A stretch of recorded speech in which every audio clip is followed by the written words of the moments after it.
আরে ভাই তুই ভালো আছিস? আরে ছাড়ো, আমার শার্টটা নোংরা করে দিল। তোমার কি মাথা খারাপ নাকি? তোমার কোনো কমন সেন্স নেই? গার ভিতরে এসে জড়াই ধরতেছো। তোমার হাতের কি অবস্থা দেখো তো। আর তুমি সেই অবস্থায় এসে আমার জড়াই ধরতেছো। আমার এই শার্টের দাম জানো তুমি? আমার এই শার্টে একটা পারফিউম ইউজ করি, তার দাম 1000 টাকার উপরে। আরে কি দেখলাম আমি, আর তো সহ্য করা যায় না।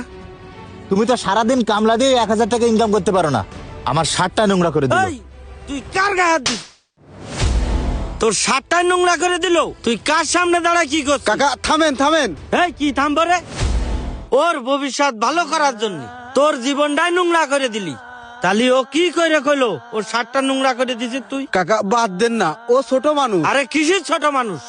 ও যে এই কাজটা করেছে, কোনো ভাই ভাইয়ের সাথে এরকম কাজ করে না। এই তুই না শিক্ষিত মানুষ? হ্যাঁ, তুই কিসের শিক্ষিত? যেই শিক্ষায় বড় ভাইরে সম্মান করতে জানে না, সে কিসের শিক্ষিত? হ্যাঁ, এই মানুষ, তুই কি সব ভুলে গেছিস? তোর এই ভাই এক বেলা খাইয়েছে আর এক বেলা খায়নি, শুধু তোর এই লেখাপড়ার খরচ জোগানোর জন্য।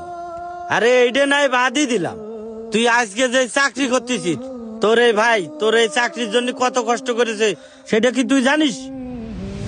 ও ভাই অল্প কিছু টাকা হলেও আমারে দেন ভাই, আমি আপনার আস্তে আস্তে শোধ করে দিবানে। আরে ভাই তুই তো আসলে নাসর বান্দারে।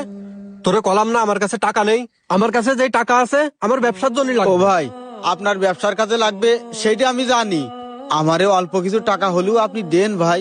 আমার ভাইটার একটা চাকরি হয়েছে, এখন আমি যদি এই টাকাটা জমা না দিতে পারি তাহলেও চাকরিটা হবে না। ও ভাই দেন না ভাই, আমি আস্তে আস্তে আপনার টাকাটা শোধ করে দেবো।